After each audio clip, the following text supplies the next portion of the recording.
22 বছর আমার আম্মা জান আমার সাথে কথা কয় না। আমার আম্মা জানে হাসি দেখার জন্য এই দুনিয়াতে কত কিছু না করছি রে। তবু তবু আমার আম্মা জান হাসে না। মানে দিনমজুরি বলা চলে আর কি, অটো চালাই। তারপরে মানে যে আরেকটা কথা, যে আমি যে মান্না ভাইয়ের ডায়লগুলো যে শিখছি আর কি, এটা কিন্তু আমি অনেক ছোটবেলা থেকে মান্নার ডায়লগুলো শুনতাম, মান্নার ছবি দেখতাম। মানে মান্নার এমন কোনো ছবি নাই যে আমি দেখি নাই কে। ওস্তাদ, ওরা কি বাংলাদেশের মন্ত্রী? ওরা কি মিনিস্টার? হায় হায়, ওরে যদি বাংলাদেশে মন্ত্রী হয় তাহলে তো দেশের সারা। তিব্বত লাক্সারি সো বাংলাদেশের রূপ।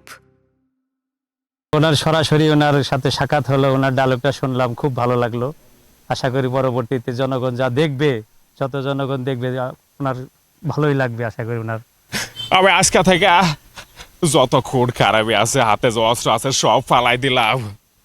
আমি আমি আর কখনো খুন খারাপি করবো না। তুই শুধু একবার আমার আম্মা জানের কাছে যাবি বউ হিসাবে।